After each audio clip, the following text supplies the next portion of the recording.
본문은 시편 139편의 말씀이었습니다. 내용은 나를 살펴보셨기 때문에 나를 아시는 하나님에 대해서 말씀을 전했습니다. 그 살펴보시면은 앉고 일어서는 것이 있고, 나의 모든 생각, 모든 길, 눕는 것과 나의 말, 일거수일투족뿐만 아니라 마음속에 깊은 생각까지도 포함된다, 그런 말씀을 드렸죠.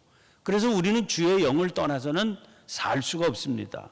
거기가 어디든지, 하늘 끝이든지 스월이든지 저 바다 끝이라 할지라도 하나님은 거기 계셔서 나를 인도하시고 나를 붙드십니다. 그래서 하나님만은 우리의 모든 상황을 다 헤아리시고 마음 깊은 곳까지 속속 들여 하시고 그 아무도 이해하지 못할 그 마음을 헤아리시고 또 품에 안아주십니다. 자, 오늘 이 하나님을 의식하면서 우리가 오늘 본문 말씀을 봤습니다. 여러분, 예수님께서 가장 치열하게 공격하시고 부딪히셨던 문제가 바리새인들로 대표되는 당시 종교 지도자들의 외식의 문제였습니다. 당시 이스라엘에서 가장 존경받는 사람들 중에 하나가 바리새인들이었거든요. 그들은 자기들은 성경의 율례를 그대로 지키며 산다, 이렇게 자부하던 이들이었습니다. 모든 계명을 어김없이 준수하는 것, 이게 그들의 인생의 목표였습니다. 그래서 자기들 스스로는 자기들은 의로운 존재다, 이렇게 자부하면서 살고 있었습니다. 그러니까 그들은 늘 하나님을 입에 달고 살았죠. 그런데 예수님께서 그들의 문제를 지적하시는 겁니다. 그들의 문제가 뭡니까? 그들의 하나님이 진짜 하나님과 거리가 멀다는 거예요. 하나님은 입에 달고 사는데 그 입에 달린 하나님이 진짜 하나님께서 하나님의 말씀을 통해서 증거되는 그 하나님과는 거리가 있다는 겁니다. 왜냐하면 그들의 하나님은 겉모습, 즉 사람의 행위만 보시는 분이기 때문입니다. 그래서 그들은 행위를 거룩하게 꾸미는데 혈안일 뿐이지 마음속의 생각을 하나님께 맡기지 못한다는 겁니다. 그런데 성경이 증거하는 하나님은 어떤 분이십니까? 오늘 본문 앞에 2절 3절 말씀 보면 감추인 것이 드러나지 않을 것이 없고 숨긴 것이 알려지지 않을 것이 없나니 이러므로 너희가 어두운 데서 말한 모든 것이 광명한 데서 들리고 너희가 골방에서 귀에 대고 말한 것이 지붕 위에서 전파되리라, 그랬습니다. 그들의 하나님은 마음속 깊은 생각까지 헤아리시는 그 하나님이 아닙니다.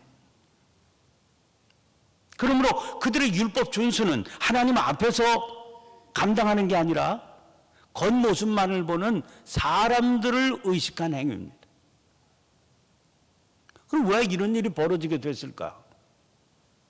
하나님을 입에 달고 살았어도요, 그들은 진정한 하나님이 어떤 분이신지를 몰랐던 겁니다. 하나님을 몰랐으니까 하나님을 믿는 게 아니죠. 그들에게 중요한 것은 오직 겉모습만 볼 수 있는 사람들이었을 뿐입니다. 그래서 사람의 눈을 의식하고요, 그 사람의 눈에 의롭게 보이도록 자기를 꾸미는 일에만 열중했던 겁니다. 정작 두려워해야 할 하나님은 두려워하지 않고 사람을 두려워하면서 살았던 거죠. 이제 그들을 통해서 던지시는 주님의 경고가 있습니다. 누구에게나 던지는 경고입니다. 두려워해야 한다면 하나님을 두려워해야 된다.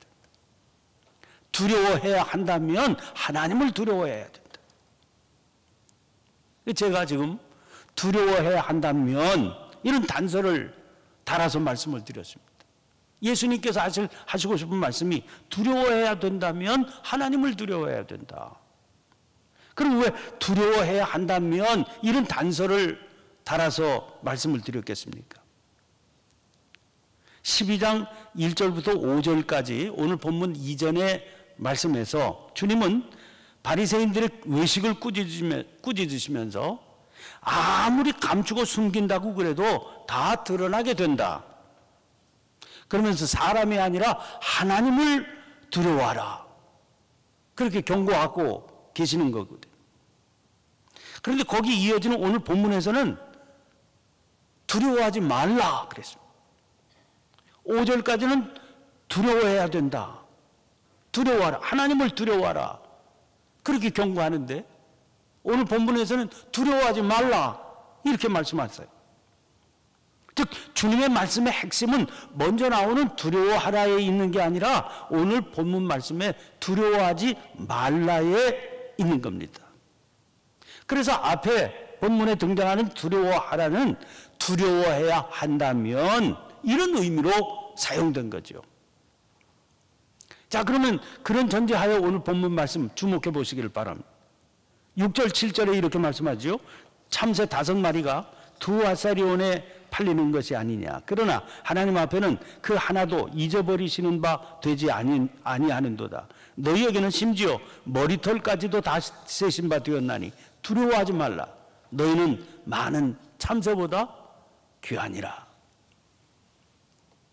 예수님 당시에요, 참새 5마리가 두 아사리온입니다. 그런데 오늘 본문 말씀에 마태복음 병행 본문이 있거든요. 마태복음에도 같은 기사가 실려 있습니다. 그 마태복음의 기사는 이렇게 되어 있습니다. 마태복음 10장 29절부터 31절까지인데요. 참새 2마리가 한 아사리온에 팔리지 않느냐. 그러나 너희 아버지께서 허락하지 아니하시면 그 하나도 땅에 떨어지지 아니하리라. 너희에게는 머리털까지 다 세신 바 되었나니 두려워하지 말라. 너희는 많은 참새보다 귀하니라. 두 본문 사이에 누가복음의 말씀, 마태복음의 말씀 사이에 조금 차이가 있어요. 그게 참새 가격입니다. 마태복음에서는 참새 2마리 가격이 한 아사리온이에요. 그러면 2마리에 한 아사리온이니까 두 아사리온에는 참새가 4마리가 돼야 되는데 누가복음을 보면 참새 5마리에 두 아사리온이다. 그래서 한 마리 차이가 납니다. 여러분, 참새 한 마리의 값은 얼마나 됐을까요? 예수님 당시에. 참새 한 마리는요, 값이 없습니다. 참새 한 마리는 값이 없어요. 아사리온은 로마 화폐 단위로 16분의 1 데나리온입니다. 한 데나리온은 당시 노동자의 하루 품삯이거든요. 요새는 뭐 갈수록 인건비가 높아지는 그런 우리나라 인건비가 갈수록 높아지는 추세 아닙니까? 그런 시절이 아닙니다. 아주 헐값이에요. 그래서 하루 죽도록 일해도 하루 먹는 양식을 대기가 어려운 정도의 그런 시절이었습니다. 그래서 종일 일해도요, 배고픔에 시달려야 되던 그런 시절의 품값, 하루 품값이 한 데나리온인데 그 한 데나리온의 16분의 1이 한 아사리온입니다. 그 한 아사리온을 내면 참새 2마리를 줘요. 두 아사리온을 내면 5마리를 줍니다. 그러니까 그 시절의 참새는 파는 자나 사는 자나 최소한의 단위가 2마리입니다. 한 마리 사는 사람도 없고요, 한 마리는 파는 사람도 없습니다. 그 두 아사리온을 내잖아요. 그러면 4마리를 주지 않고 5마리를 줍니다. 왜? 덤이거든요. 그냥 끼워서 그냥 한 마리는 줄 수 있는 거예요. 주님께서 주목하시는 점이 바로 여기에 있습니다. 참새 한 마리는요, 값으로 칠 수도 없는 거예요. 이거 얼마냐? 난처합니다. 왜? 파는 게 아니거든요. 끼워주는 거지. 값으로 칠 수도 없고 그냥 덤으로 그냥 한 마리쯤은 더 줄 수도 있는 그런 참새 한 마리가 저 하늘에서 땅에 떨어지는 것도요, 하나님께서 허락하셔야 이루어지는 일이라는 겁니다. 전능하신 하나님은요, 심지어 그런 것까지도 세세히 간섭하시고 세세히 주장하셔요. 참새 한 마리의 생명도 하나님은 이렇게 소중히 여기십니다. 사람이나 그저 참새 한 마리 덤으로 끼워주지 하나님 앞에서는 참새 한 마리도요 덤은 없어요. 소중히 여기세요. 그렇다면 주님이 물으세요. 참새 한 마리도 하나님께서는 그렇게 소중하게 여기시는데 우리 한 사람 한 사람의 값은 얼마나 되겠느냐.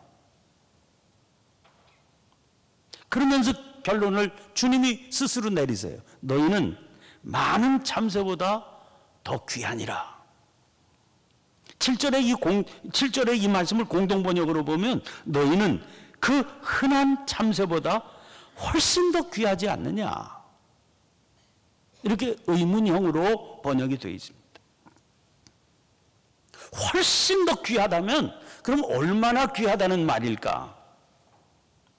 우리가 잘 아는 말씀 마가복음 8장 36절 37절 말씀 보면 사람이 만일 온 천하를 얻고도 자기 목숨을 잃으면 무엇이 유익하리요?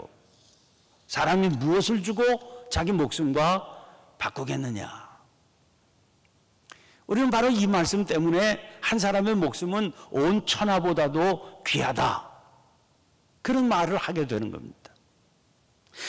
참새 한 마리의 생명까지도 그렇게 귀하게 여겨서 주관하시는 하나님께서 온 천하보다도 귀하다고 말씀하신 그 귀한 생명 돌보지 않으시겠냐? 주님은 그렇게 물으시는 겁니다. 그럼 어떻게 돌보신다는 말일까요? 마태복음 6장을 보면 하나님은 심지도 않고 거두지도 않고 창고에 모아들이지도 않는 공중의 새를 기르시고 수고도 아니하고 길쌈도 아니하는 오늘 있다가 내일 아궁이에 던져지는 들풀도 입히시는 분이라고 그랬습니다. 그러면서 그 끄트머리 6장 30절에 하물며 너희일까 보냐 그랬어요. 여기 등장하는 하물며는 무슨 뜻이겠어요? 너희는 세상 어디에서도 찾아볼 수 없는 고귀한 존재인데 하물며 그런 너희를 하나님께서 돌보시지 않을 턱이 있겠느냐? 생각해 봐라. 그런 말씀 아니겠습니까? 우리나라에는 국보가 수백 점 있죠. 역사가 유구하니까 국보가 그렇게 많이 있습니다. 근데 나라의 역사가 짧은 미국에서는 국보라고 하는 개념이 우리와 사뭇 다릅니다. 우리나라의 문화재 보호법에 의하면 국보 지정 요건은 이렇게 규정되어 있습니다. 조상들이 남긴 문화재 가운데 역사적, 학술적, 예술적 가치가 높아 보물로 지정될 만한 것 가운데 만든 연대가 오래되고 그 시대를 대표하며 기술이 뛰어나고 형태, 품질, 용도가 특이하며 역사적 인물과 관계가 깊은 것들을 국보로 지정한다. 이렇게 되어 있어요. 그런데 아까 말씀드린 대로 미국이라고 하는 나라는 역사가 그저 200년 그저 남짓하니까 연대가 오래되고 여기에 걸립니다. 그런 게 어디 있어요, 미국에. 기껏해야 200년인데. 근데 이 미국에서 국가의 가장 큰 보물로 여겨지는 물건이 있다고 그래요. 링컨이 쓰던 만년필입니다. 링컨이 쓰던 만년필. 그게 우리 개념으로 미국의 국보예요. 이거는 학술적이나 예술적인 가치가 뛰어나서도 아니고 무슨 기술이 그렇다고 뛰어난 것도 아니고 형태나 품질이 뛰어난 것도 아닙니다. 근데 왜 국보로 취급받냐? 왜 국가적인 보물로 취급받냐? 링컨이 그 만년필 가지고요 노예 해방 문서에 서명을 했기 때문에 그렇습니다.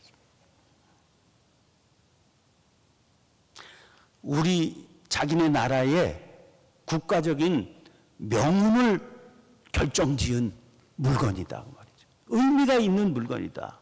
거기 쓰였던 사용된 물건이다. 그래 보물인 겁니다.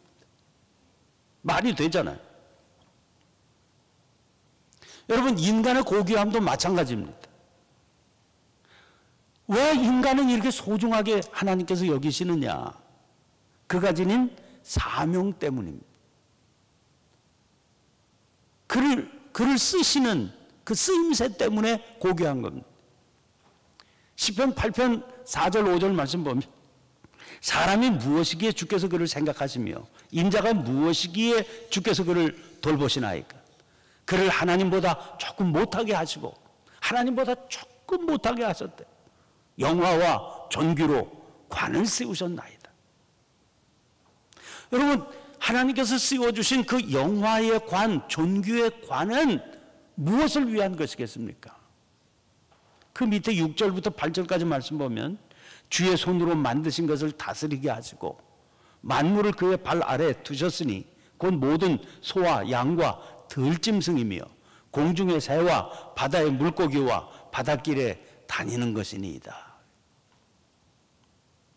천하 만물을 다스리는 주님의 손으로 만드신 모든 것들을 다스리는 사명을 주셨기 때문에 그 사명을 감당하는 인간에게는 존귀와 영화의 관을 씌워주셨다는 거죠. 여러분, 하잘 것 없어 보이는 참새 한 마리도 잊지 않으시는 하나님이십니다. 공중의 새도 기르시고 들풀도 입히시는 창조주 하나님이세요. 그런데 사람은 하나님을 대신해서 그 모든 것들을 다스리기 위해서 창조하신 존재라는 것 아닙니까? 창세기 1장 26절에 분명히 말씀하고 있죠. 하나님이 이르시되 우리의 형상을 따라 우리의 모양대로 우리가 사람을 만들고 그들로 바다의 물고기와 하늘의 새와 가축과 온 땅과 땅에 기는 모든 것을 다스리게 하자 하시고, 우리를 대신해서, 그러니까 하나님을 대신한다고 하는 것은 하나님께서 다스리시는 것처럼, 즉 하나님의 마음으로 다스린다는 것 아닙니까? 그에게 주어진 사명이 그래요. 그 하나님의 마음은 어떤 거겠어요? 참새 한 마리도 땅에 떨어지는 것까지도 다 세세히 살피시는다는 것, 천하 만물을 행복하게 살도록 한다는 것 아닙니까? 그러니까 사람은 만물에 행복하게 살 수 있도록 세상을 만들어가야 될 책임이 그에게 있다, 그런 의미거든.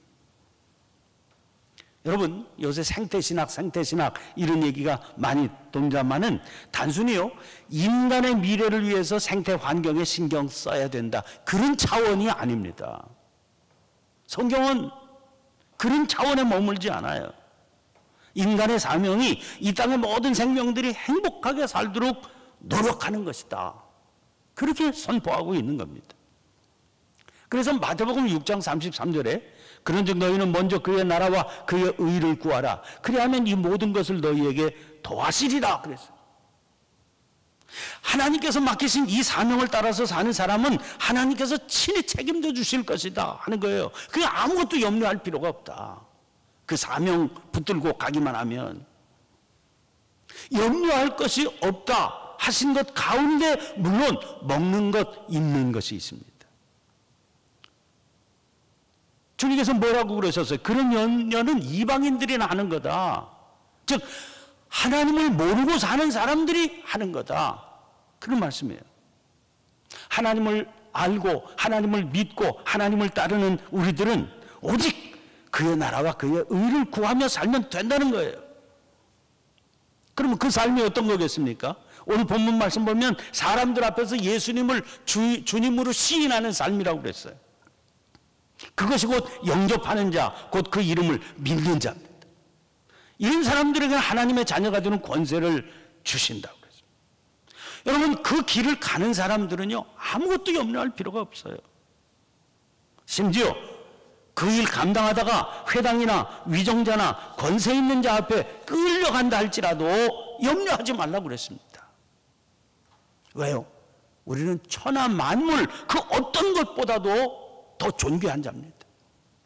성령께서 함께 하시면 그 어떤 자리를 할지라도 하나님께서 친히 우리를 인도해 주실 것입니다. 여러분, 하나님께서는 우리를 바로 그 자리, 그 어떤 것도 두려워하지 않고 살 수 있는 그 자리로 초대하고 계시는 거예요. 그러니 그거야말로 아주 특별한 초대가 아니겠습니까? 그 자리는 하나님께서 우리에게 맡기신 사명을 따라 살도록 하는 자리요. 그의 나라와 그의 의를 위해서 살도록 부르시는 자리입니다. 하나님께서 우리만 부르시는 게 아니라 세상 모든 사람들이 그 자리에 서게 되기를 원하고 계십니다. 세상이 이렇게 엉망진창으로 돌아가는 것처럼 보이지요. 그래도 아직 심판이 이 땅에 임하지 않는 이유가 있어요. 아무도 멸망하지 않고 다 회개하기 이르기를 원하시는 까닭으로 이 세상에 심판이 임하지 않은 거죠. 그러므로 하나님의 마음을 알아 사람들을 이 자리로, 아주 특별한 초대의 자리로 인도할 사명이 저에게 그리고 여러분에게 있는 줄로 믿습니다. 여러분, 그래서 오늘 주신 말씀을 기억하면서 우리 합심해서 기도하게 되길 원합니다. 우리 스스로를 이 아주 특별한 초대의 자리로 부르신 주님의 그 은혜 잊지 않고 살게 해 주옵소서. 또 마음에 심어주신 그 소중한 생명, 이 특별한 초대의 자리로 인도함으로 우리의 사명을 잘 감당하는 역사가 이 성회를 통해 있게 해 주시옵소서. 세일의 특별 새벽기도에 한 주간이 지났습니다. 남은 2주간 주님 인도해 주시고, 특별히 세일의 마지막 시기에 있게 될 부흥회 세우신 강사 목사님을 주님께서 붙들어 주시옵소서. 우리 간절히 기도하시고요. 교회와 나라와 민족을 위해서 기도하시고, 계속 진행되고 있는 교회 시설 개보수 공사를 위해서 기도해 주시길 바랍니다. 특별히 다음 세대를 위해서 기도해 주시기를 바라고, 오늘 안수기도가 있게 될 환우들을 기억하면서 여러분 기도해 주시길 바랍니다. 선교지를 위해서도 기도해 주시고, 며칠 있으면 있게 될 수능고사 그 수험생들을 위해서도 기억하고 간절히 기도해 주시길 바랍니다. 우리 함께 주여 한번 힘차게 외치고 통성으로 자유롭게 기도하다가 자유롭게 돌아가시기를 바랍니다. 함께 기도하겠습니다. 주여! 살아계신 아버지 하나님, 은혜를